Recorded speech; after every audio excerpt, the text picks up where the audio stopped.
before or during the Q&A session. We'll start the broadcast.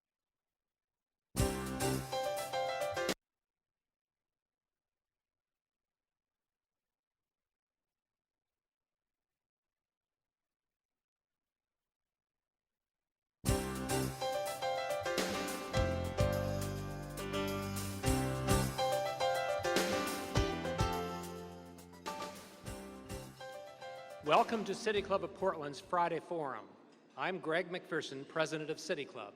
For 100 years, City Club of Portland is where civic-minded people come together to make Portland and Oregon a better place for everyone to live, work, and explore. We're gathered at the Sentinel Hotel, along with all of you listening on OPB or viewing on Portland Community Media or YouTube. The generous support of City Club's corporate and media partners enables us to put on the state's best civic programs week after week. Our media partner is Oregon Business Magazine, and our current Friday Forum sponsors are Bank of the Cascades, Stoll Reeves LLP, Family Care Health, Russell Fellows Properties, and The Standard. In addition, Wells Fargo is a sponsor for this Friday Forum program. Please show our appreciation for all of them.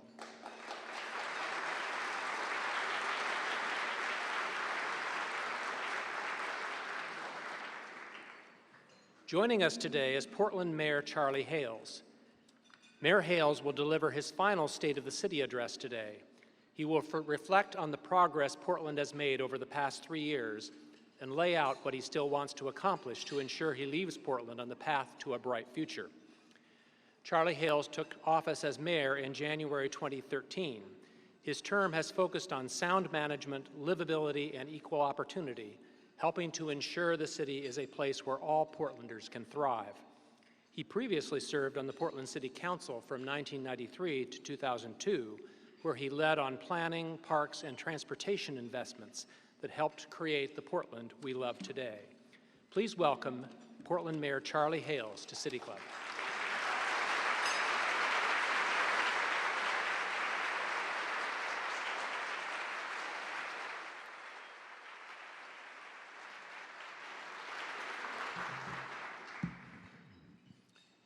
Thank you, and happy 100th birthday, City Club. Hear, hear. It's a great privilege to serve as your mayor, and this is my fourth and final State of the City speech, but I do plan to again formally report back to Portlanders at the end of this year. Thanks to my wonderful family, my wife Nancy, my daughter Carolyn are here, for all your love and support. Thank you so much, honey.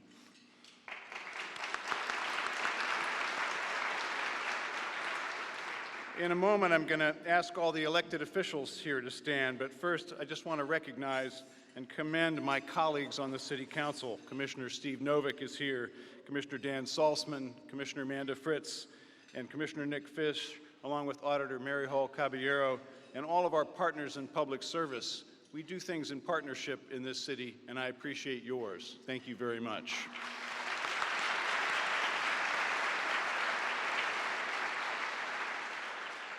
Special thanks to our city employees, all of them, for all the great work that they do every day. They go above and beyond so often. Last weekend, the world came to Portland for the World Indoor Track and Field Championships. 600 athletes, people from 140 countries. We were on the world stage, and we were the star.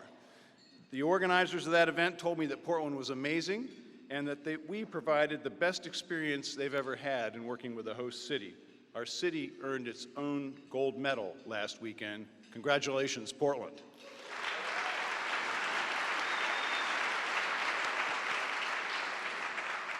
You know, I can never get enough opportunities to acknowledge what Portlanders do. You all give so much to the city that I love. Let me try something here. First, all the elected officials who are here, you're putting yourself out there, you're doing difficult work. We have everyone here from our Congresswoman Suzanne Bonamici to the Mayor of Hermiston, David Drotzman, and a wonderful group of local and legislative officials. Would you all please stand, but this time remain standing. Here.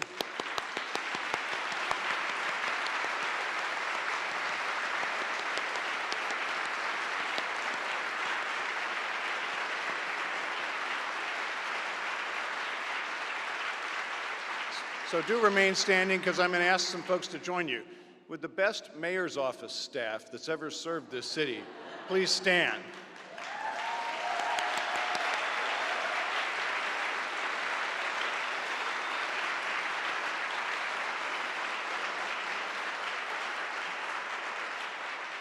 Let's get everyone who's working on police reforms and the relationship between the police bureau and our community to stand. Chief, officers, friends, Kathleen.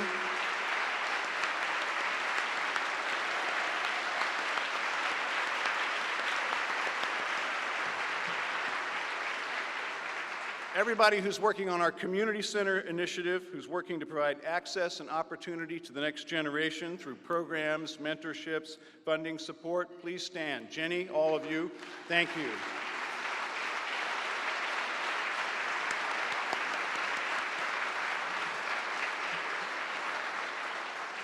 Everyone who's a housing advocate, no, stay standing, Walter, you can't sit down yet. Everyone who's a housing advocate, part of a service organization, part of a business that's generously helped in our housing and homelessness crisis, please join your friends in standing here. A few more.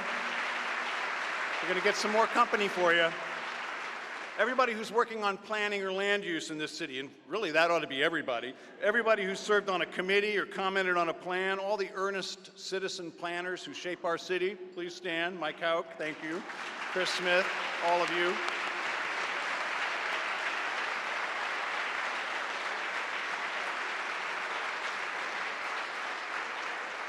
Everybody who's a climate champion, who's working to save the world from the greatest threat of all. Please stand. Yes, Mia, thank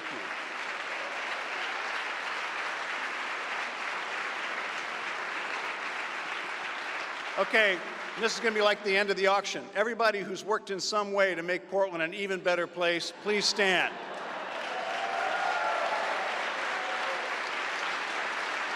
Oh, yes.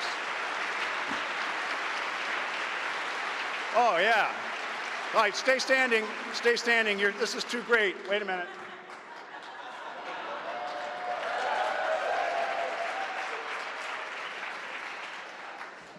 If you weren't standing, you must be new to Portland, so welcome.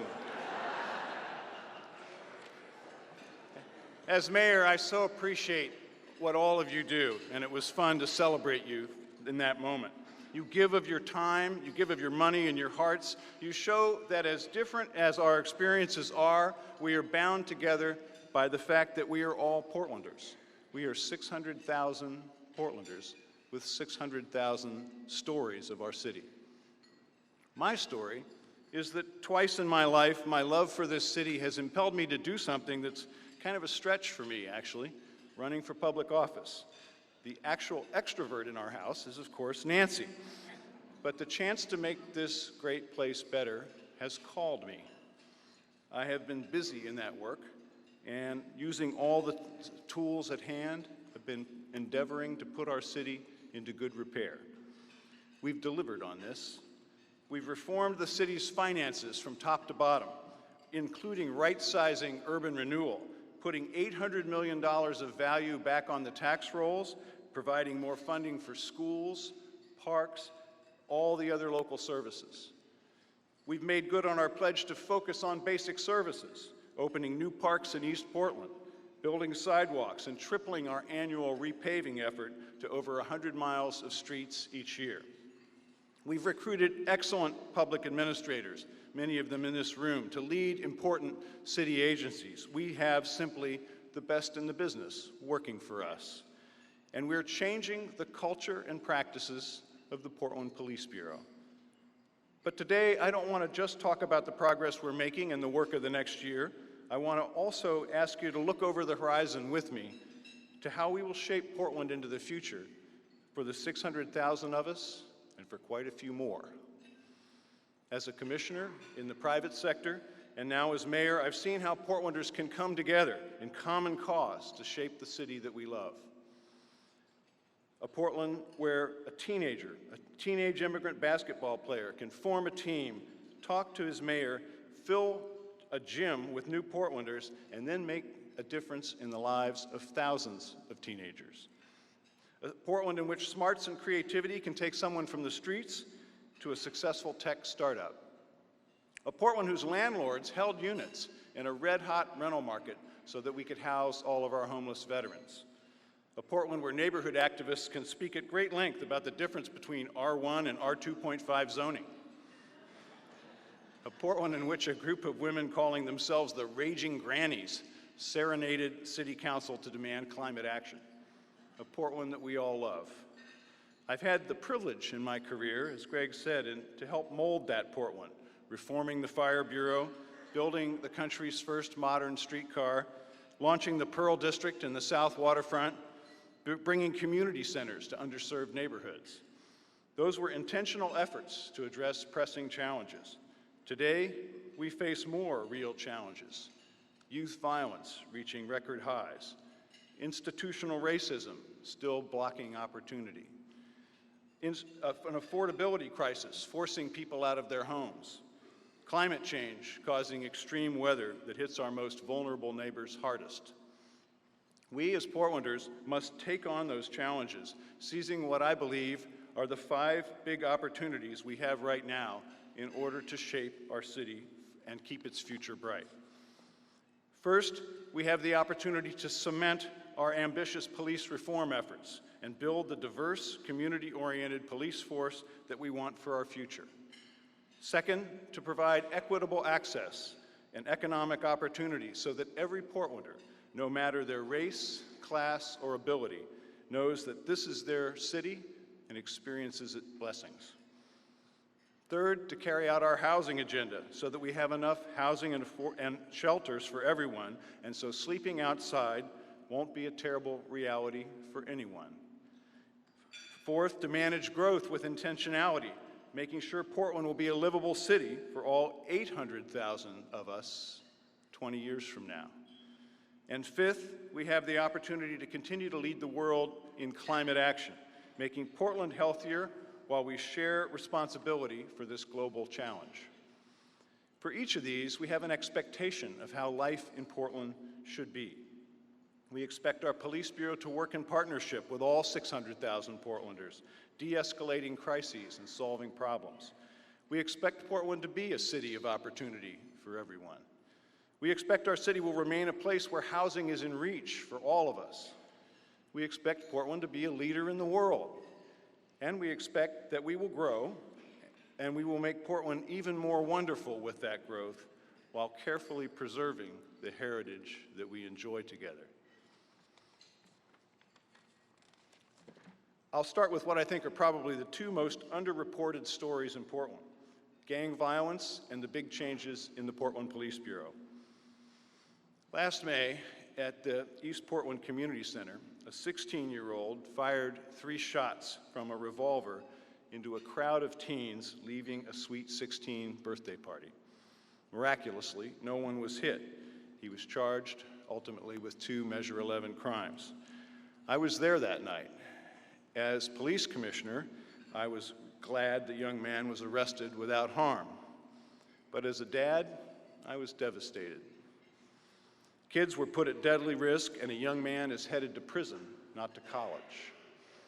That was but one incident among the grim record that our city set last year in youth and gang violence.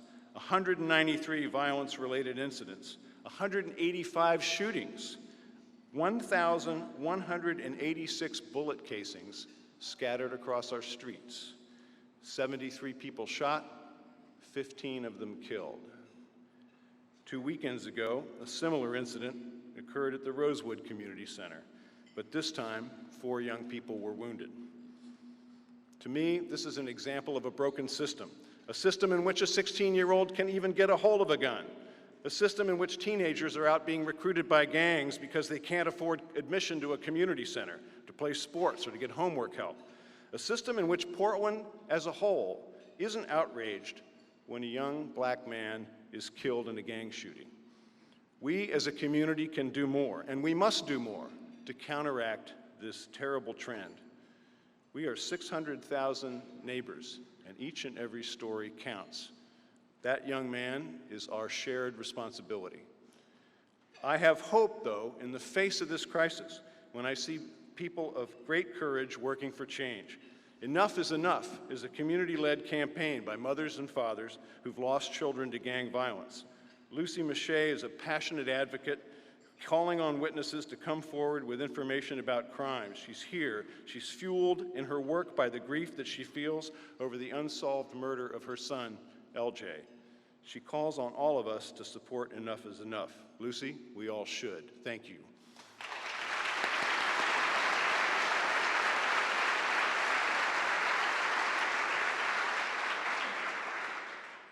I have hope when I see people turn towards each other as neighbors and as family.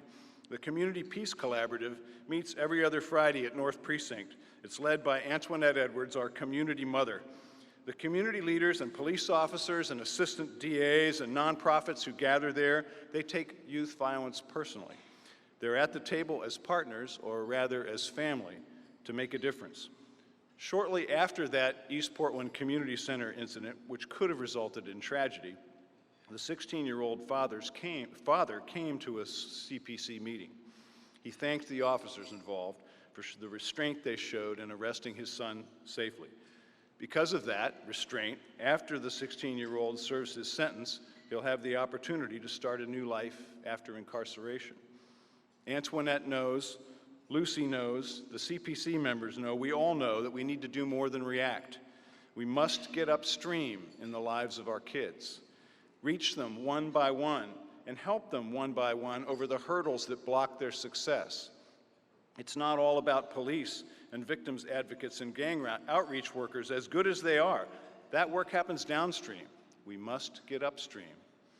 That's why my single largest new program in last year's budget was the $2 million Mayor's Community Center initiative. It didn't receive a lot of media attention or fanfare, but it's provided free admission to community centers and free access to teen programming for more than 20,000 Portland youth. Thank you, Commissioner Amanda Fritz.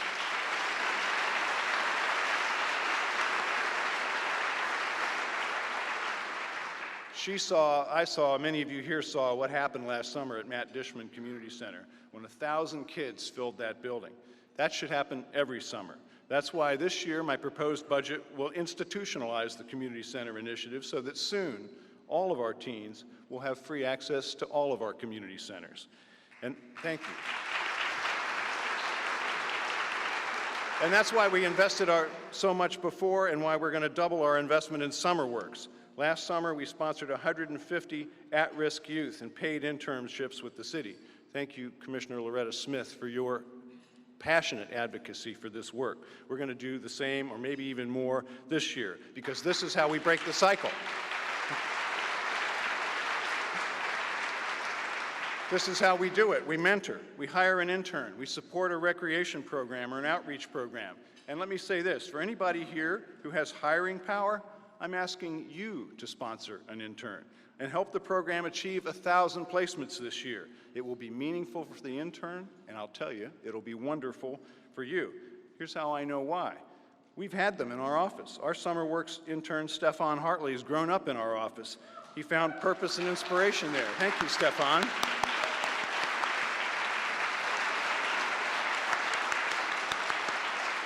You should have seen this guy run a big community meeting to help plan that community centers initiative. He was shaking like a leaf, but he pulled it off, and it was wonderful. And I'll tell you, as an employer, it doesn't get any better than watching one of your team grow. And Stefan and the others in this program are great examples of what it means to invest in new talent. Try it. Join us. Hire one of these people.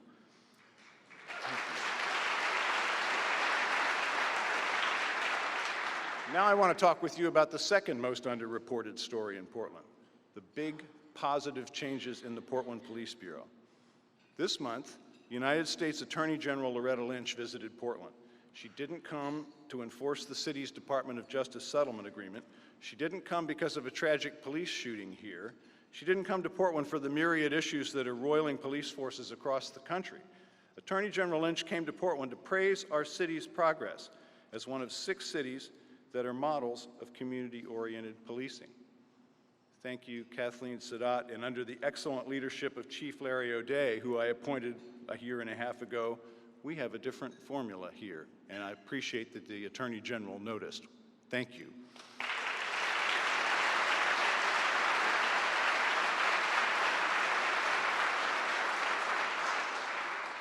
We've worked really hard to avoid those national trends of increasing tension and hostility.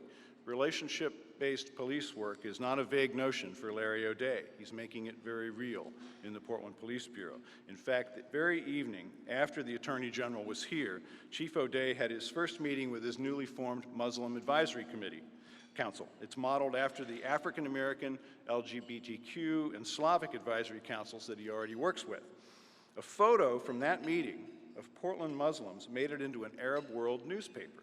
The photographer's laudatory comment was, "This is the most diverse gathering of Muslims outside of Mecca." Nice work, Chief. Thank you.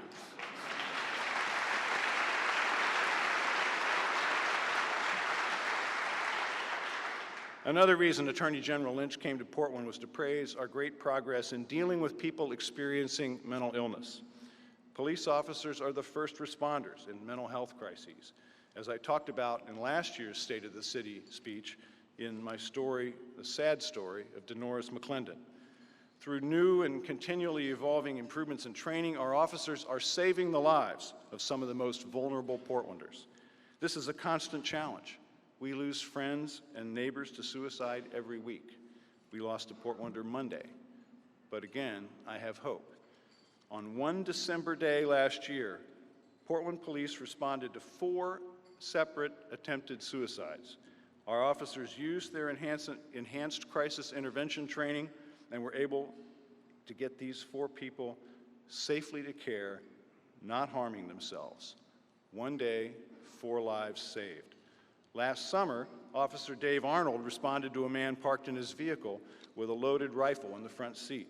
Our officer again used his training to recognize that this man was in crisis. He responded with compassion and understanding and good training and without force. As a result, a man who was suicidal and armed was taken safely again to get help. He lived not long after that to see the birth of his child. In a letter to Officer Arnold, the man's partner wrote, "One would imagine you see the worst in humanity doing the work that you do. But you need to know that because of your humanity, you saved our family, and we have another chance now." Thank you, Officer Arnold.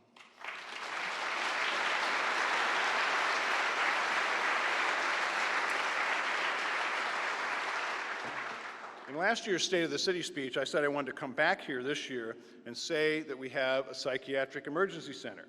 And through an unprecedented partnership with Legacy, Kaiser, OHSU, Adventist, Multnomah County, we do. The Unity Center opens in October. Thank you, all those good partners.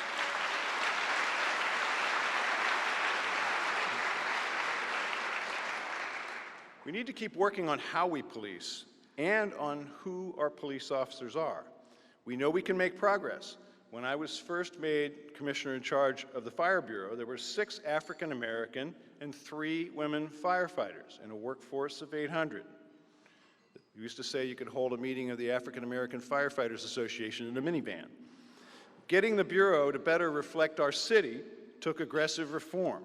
Now, a decade later, about 20% of our firefighters are women and people of color. Now we have more work to do, but we have laid the groundwork so that our public safety bureaus in the future will fully reflect the communities they serve. A shining example of that progress, our first ever female fire chief, Erin Janssens, who I'm sorry to see go as she retires this month. Thank you, Chief Janssens, for your 28 years.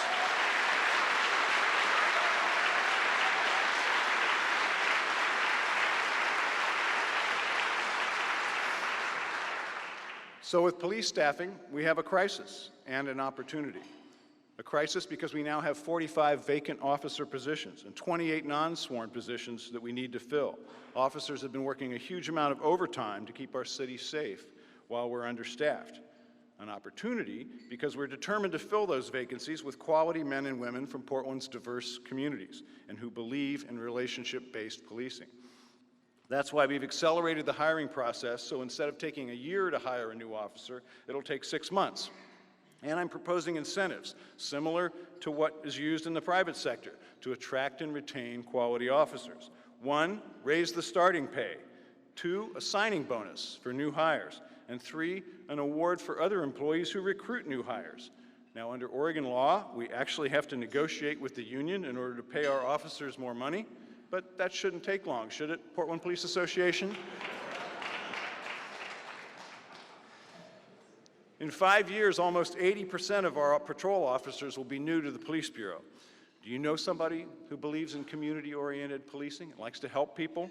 I'm asking you today to have them visit joinportlandpolice.com. Last year, we hired our first Somali-born police officer, Khalid Ibrahim, and Portland's Somali community came out to celebrate. Your family can be there for the next celebration. Joinportlandpolice.com. Check it out, tell a friend. I'm also looking ahead to the future. We're going to continue to need good police officers from diverse backgrounds. And we want Portland's youth to be equipped with the right knowledge to get good paying jobs. But a career in public safety might not be the first thing that they think of. So today I'm announcing an exciting venture with Portland Public Schools and Portland Community College. These great partners are joining with the city to create a public safety academy that will train Portland youth for careers at the police, fire, and emergency communications bureaus. This idea originated in a conversation that I had with Portland School Board member Paul Anthony when we were celebrating the success of Jefferson High School achieving an 80% graduation rate, 14% higher than the year before. And he came up with this idea and said, let's do this. Good work. We want those educated young people that are graduating to be our future generations of police officers, firefighters, and 911 operators, shaping our public safety bureaus so that they better reflect all of Portlanders' stories. Thank you, Carol Smith from Portland Public Schools and Portland Community College for being great partners in Paul's good idea. Thank you so much.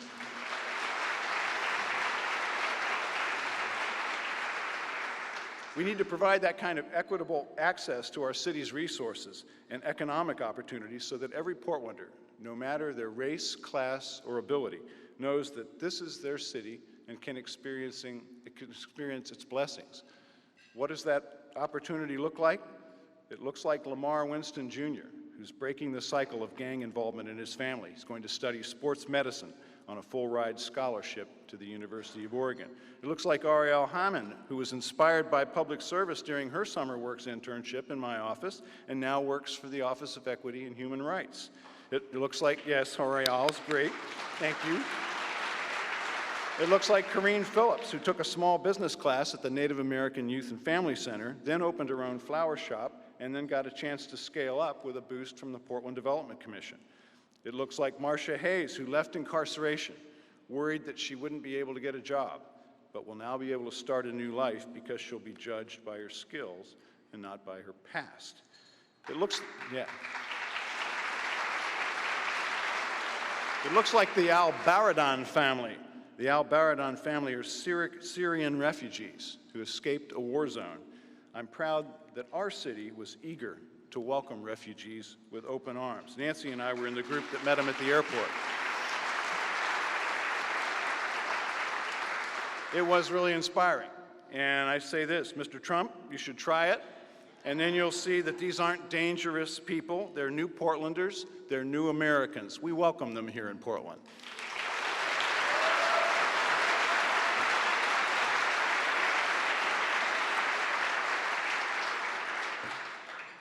Opportunity for all 600,000 Portlanders and their individual stories starts with jobs, and Portland is now on the rise with new opportunities. Listen to the breadth of what's happening in our city's economic progress. Under Armour moved their shoe design center here from Baltimore. I'm proud that my visit to their headquarters paid off. Lattice Semiconductor moved from the suburbs to downtown Portland. Zoom Plus Healthcare also made the move. They announced this morning. I was there with their employees. They're moving 300 people from Hillsborough to Portland. Tech companies like Indenero are moving up from the Silicon Valley. The Portland Mercado will celebrate its one-year anniversary in April. And a new Asian Health and Services Center will soon rise in Lentz. So, yes, Dr. Zito is here. Somali cab drivers just formed their own cab company, PDX Yellow Cab. Yeah. Clayland, an earth and floors business, grew up and is growing faster now because Sukita Krimmel received a PDC Technical and Expansion Assistance Project support. EcoTrust's Red on Salmon Sam Beebe is here. It's going to be an amazing new marketplace for Portland's makers community and for food. We're seeing that kind of creativity all across our city. And we're seeing new business leadership with new ideas about how business and government can work together, becoming a voice for the new economy. We should celebrate and support Mara Zepeda, the CEO of Switchboard, who's formed a new business group, the Portland Independent Chamber of Commerce. That has a nice ring to it. Portland Independent Chamber of Commerce. Now that's an idea whose time has come. Congratulations, Mara.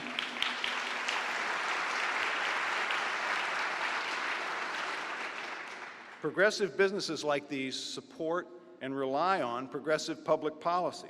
That's why Portland is third in the world for the number of benefit corporations, and now we're aiming to be first. It's a good fit with who we are. Another progressive public policy. In last year's State of the City, I called on us to ban the box, and as Commissioner Novick said, we banned the hell out of the box.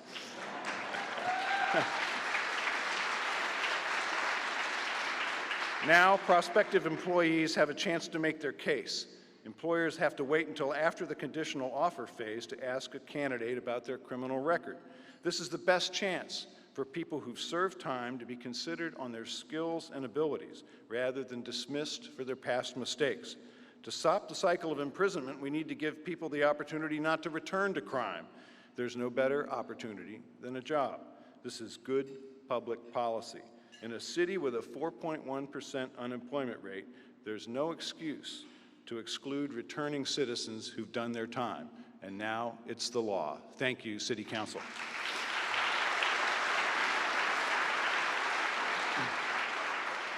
A job that pays enough to keep hardworking employees above the poverty line provides even more opportunity.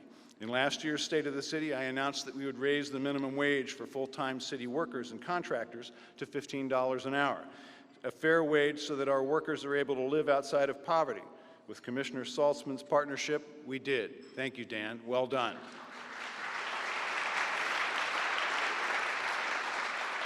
And progressive Portland businesses like Ruby Receptionists, Grand Central Bakery, Porque No, New Seasons, they increased their employees' wages to well above the state minimum and helped us lobby the legislature to increase everyone's minimum wage. And now, thanks to Governor Kate Brown's leadership and the rest of the city and state, will see an increase as well. Thank you, Governor Brown, Senate Majority Leader Jenny Burdick, House Majority Leader Jennifer Williamson, and our great Portland legislative delegation. Thank you all for a great session.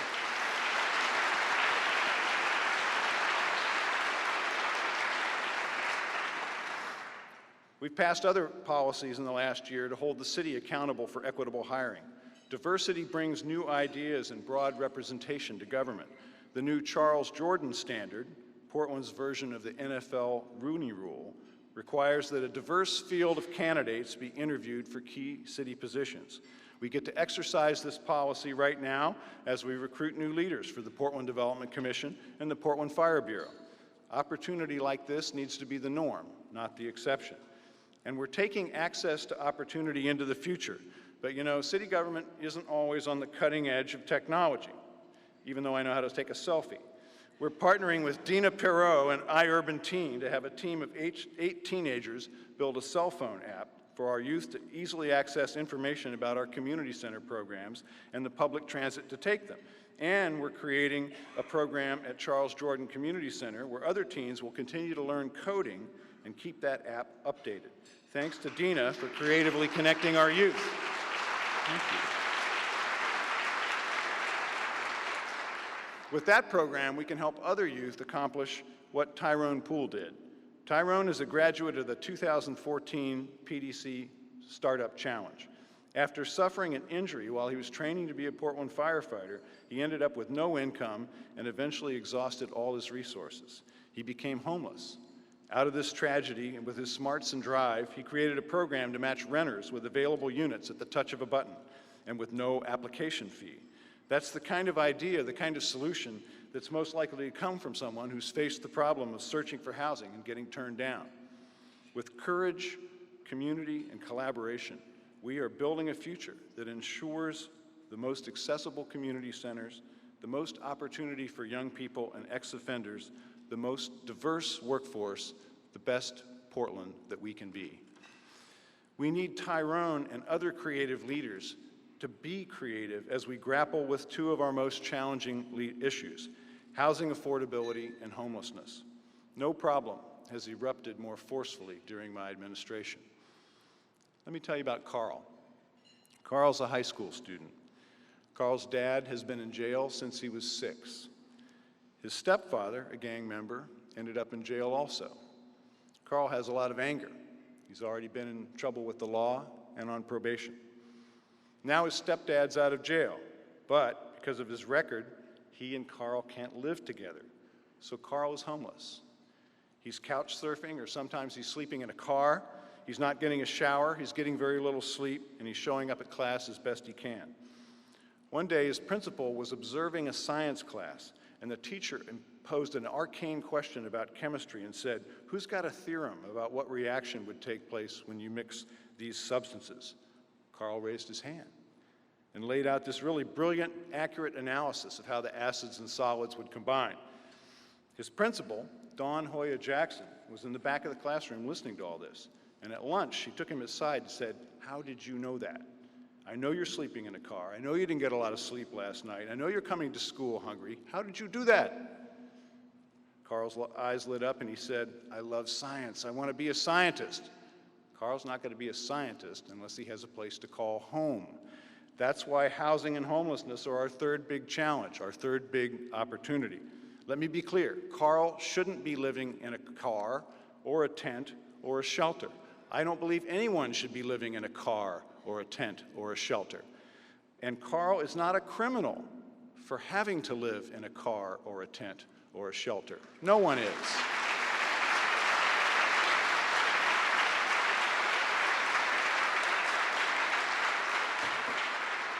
Carl's still not in stable housing, nor are thousands of homeless kids. That's right, thousands of homeless kids. 420 homeless students in the David Douglas School District alone. That's why our City Council declared a state of emergency in housing and homelessness in October. What does that mean? 3 things. First, rapid action. Second, deliberate experimentation. And third, real money. My driving principle is that the best way to improve life on the streets in Portland is for our police officers to be able to say, "You can't sleep here, but you can sleep there." So first, rapid action. Our goal under the state of emergency was to open 650 shelter beds. In the first 5 months, we've already created 575. Partnerships with the federal government opened 170 beds for women and couples at the Jerome Sears Armory, and the Multnomah Village neighbors have generously donated food, clothing, and kindness there. Barry and Jordan Menashe responded to Commissioner Saltzman's call to use vacant building space as temporary shelters. Thank you, Commissioner Saltzman, for your passion on this issue, and to Barry and Jordan for that incredible generosity. You've got 100 men inside.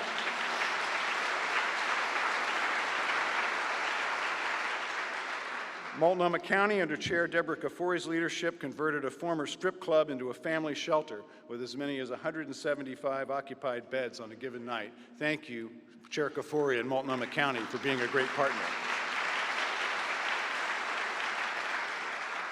Because of this kind of collective effort and the kind of work that we've seen at First Congregational Church and Do Good Multnomah, where they used the vacant church chapel as a place for 13 beds for homeless veterans. Because of this kind of effort, 690 vets are now in housing in our city. That's a great accomplishment.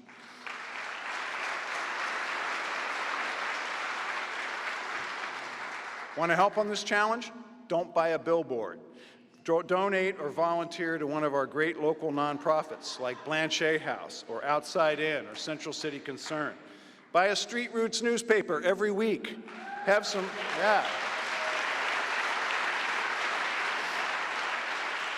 real estate? Follow the Menashe family's lead and make some space available for a temporary shelter. Be a YIMBY, yes, in my backyard, like Ann Bocci or Karen Story, who organized Multnomah Village neighbors into a sandwich brigade to help feed people at the Sears shelter. When I visited that shelter, thank you to George Devendorf and Stacy Bork and everybody at Transition Projects. When I visited a couple of weeks ago, a woman, Shelley, told me that it was her first time being homeless. She confided that she'd been really fearful living out on the street. But she said, now I'm inside, I'm safe, and I can make plans.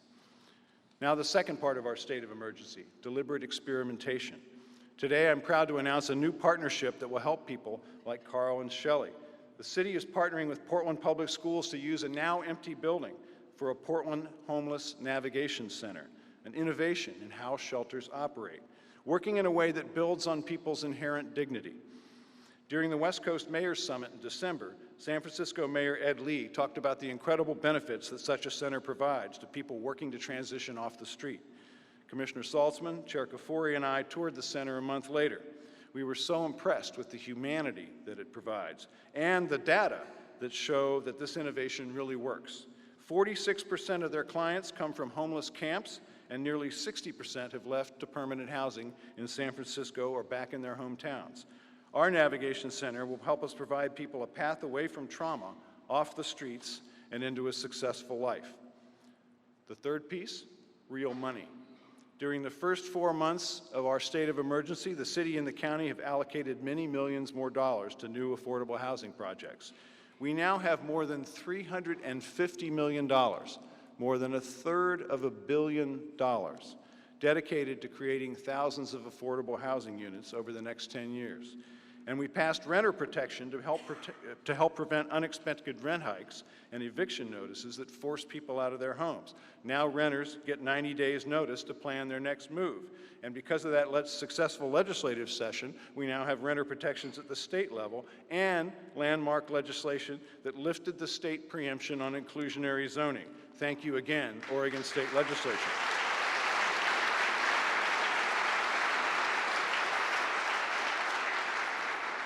Senator Dembrow, Representative Alyssa Kenny-Geyer are here. That forum that you held, I think, convinced everyone, and we're glad you convinced your colleagues. You made history, and we appreciate you. We're moving with purpose towards that day when our officers will be able to say, you can't sleep there, but there's a place for you over there. We can finish that sentence together. These are all critical tools for supporting housing affordability in Portland. But our reality is that we are still in a true state of housing emergency. This affordability crisis is forcing people out of their homes and pushing Portland toward the brink of becoming San Francisco. We fear that, but what does it really mean? What would that be like? It would be a city where only 10% of homes are affordable by the middle class. A city where only people with six-figure incomes could even live in the city. A city where people have to travel 50 miles and 90 minutes to get to work. For too many Portlanders and too many stories, this is already a reality, and that's why managing growth is so important. We must use all those tools for housing affordability, but we also must broaden our housing supply as we seize the opportunity to grow, but grow on our terms.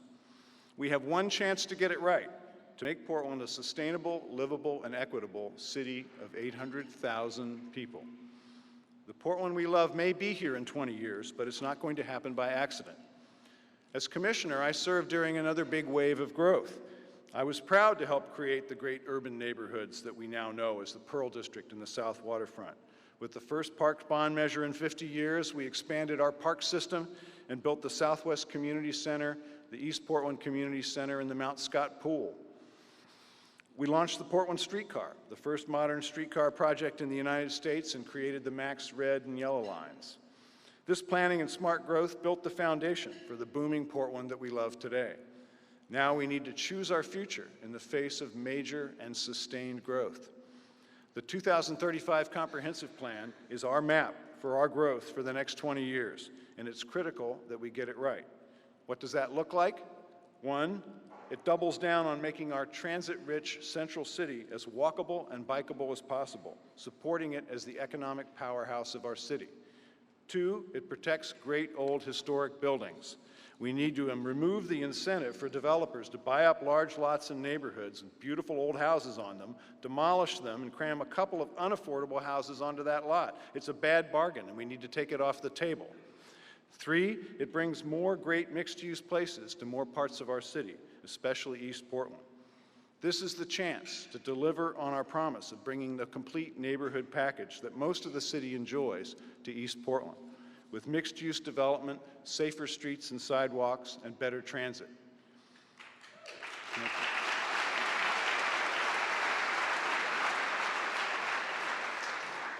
There's some other steps that your city council is taking to steer Portland towards the future that we want.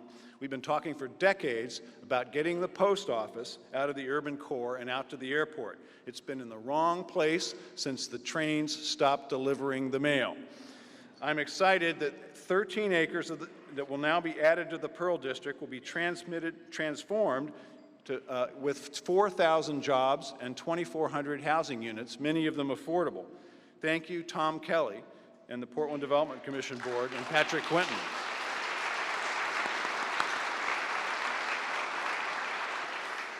With Commissioner Novik's leadership and City Club's advocacy, we'll see a gas tax on the May ballot, and I urge all Portlanders to vote for it.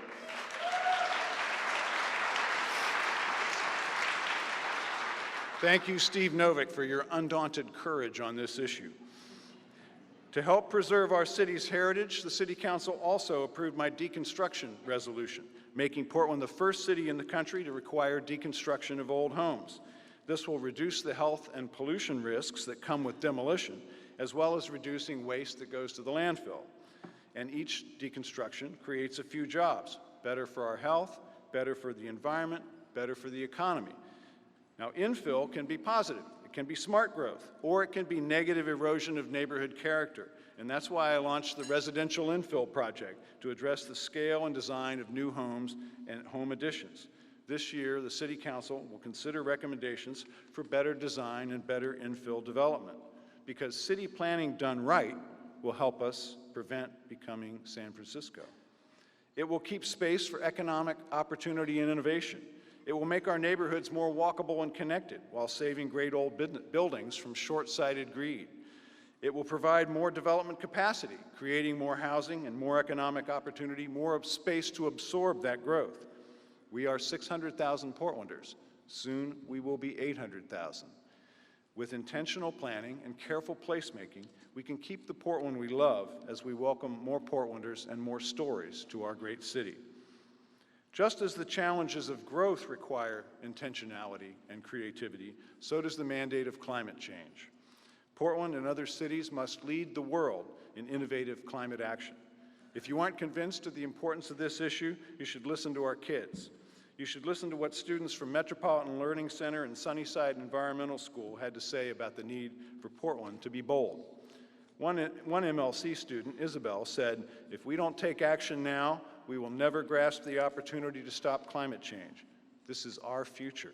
We're the ones who have to fix climate change in a way that's never been done before. This is our future, and our voices should count." A Sunnyside student, Leilani, said, "Every time I look at my baby sister, I wonder what the world will be like in 12 years when she's my age, or 20 years when she's grown up. Please don't let future generations look at a dying Earth and say that we're the generation that killed it. Let them look back and say that we're the generation that saved it.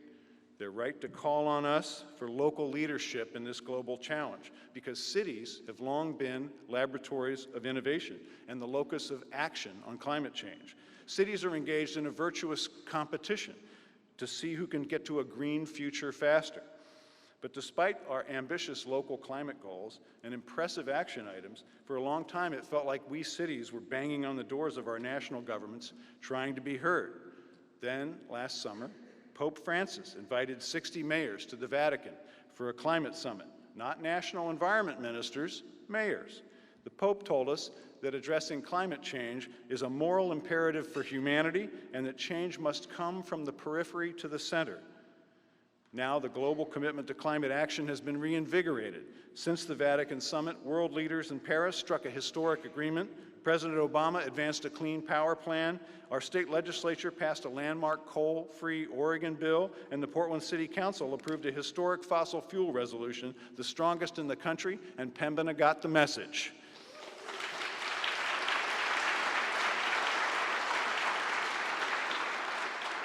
We've heeded that call and are helping build an international movement to leave it in the ground. Now, Portland is engaged in another virtuous competition. 2 weeks ago, U.S. Secretary of Transportation Anthony Fox told us that we are one of 7 Smart Cities Challenge finalists vying for $50 million to implement an innovative, high-tech transportation system, and we're in it to win it. We are that place that can teach the rest of the world how to be an environmental trailblazer. I've got proof. Today, I'm proud to announce some important progress. Portland's effort to grow sustainably has now resulted in a 21% reduction in total carbon emissions from our 1990 levels. Even as our population and jobs have grown substantially, a 21% reduction. That's a good start.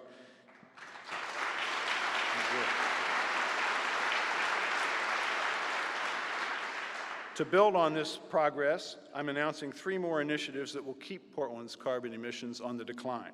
First, we'll expand the competitive marketplace for energy efficiency that we created for commercial buildings to include homes. Energy reporting for commercial buildings has created an incentive to be energy efficient, saving time, money, and reducing carbon emissions. It's the same with home energy scores. Those will encourage homeowners and developers to make houses more efficient. Secondly, we will nearly reach my goal of doubling the amount of solar on city-owned facilities with new solar panels on the Southwest Community Center, the groundwater pump station, and the Ash Street Fire Station. Along with the new solar panels being installed on the Portland Police Bureau's North Precinct, we'll produce solar now at 16 facilities. Now that the Oregon legislature has set us free to do so, we also plan to launch our first community solar project at a city-owned site near the Bull Run Reservoir. With community solar, people whose houses aren't conducive to panels or who live in apartments can pay into a solar project and then receive the benefit of that clean energy to their homes. When our proposed 2-megawatt site comes online, we will more than triple the amount of solar on city-owned facilities. Commissioner Fish, I look forward to you having your partnership in doing this good thing. Thank you.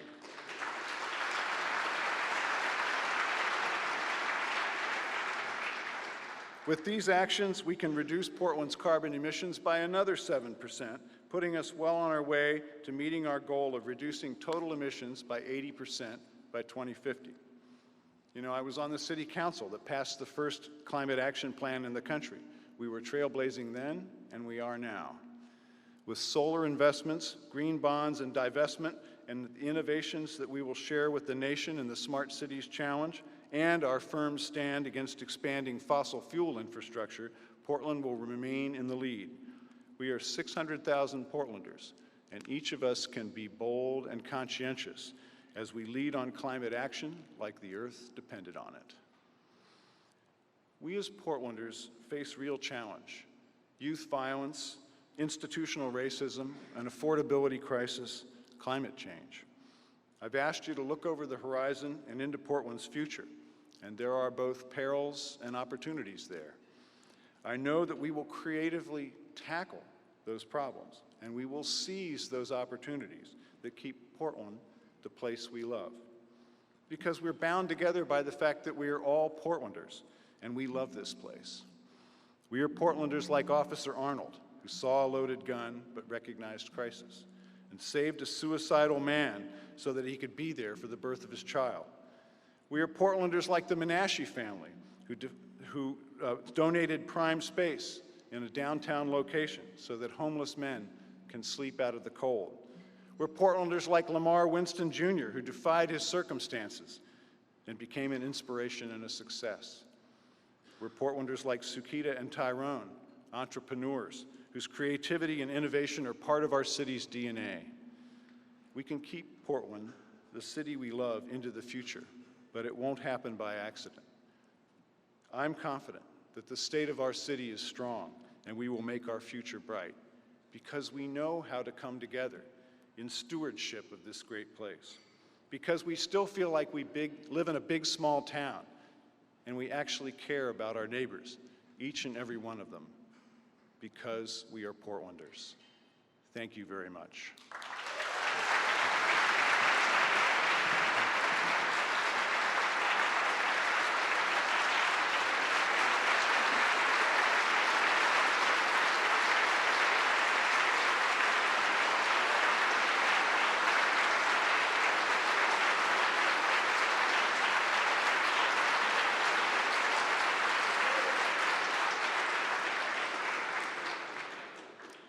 Thank you very much, Mayor Hales. We've come really to the end of the time that we have available, so we'll have to skip our ordinary Q&A session. I think I'll take the initiative and ask one question of you, which is that you've served 2 tours of duty in Portland city government. What is the biggest difference between your experiences in your first tour in the 1990s and your second tour in the mid-teens? 2 big differences. I'll take that prerogative. One, I didn't fully understand the heft that comes with the title of mayor. When in our form of government, all of us manage departments. We all have the same vote. We are a team of 5 who run the city. And yet, that title of mayor means that not only your phone is the one that rings in the middle of the night in tragedy, but also that when middle schoolers see you, they say, "It's the mayor." So the heft of the job is different than I expected. Secondly, because of what's changed in the media and the loss of a daily newspaper here, it's very difficult for Portlanders, beyond those who take the trouble to stay informed, to know what's going on. And I think that's a threat to our civic democracy that doesn't have an obvious solution. Very good. We're out of broadcast time now. As we close, remember that because of the very generous offer from Bill Dickey of a drawing for 2 free plane tickets, this is a great day to join City Club. This is Greg McPherson, President of City Club. Please join me in thanking Portland Mayor Charlie Hales, as well as KJ Lewis, who produced this program. We're adjourned.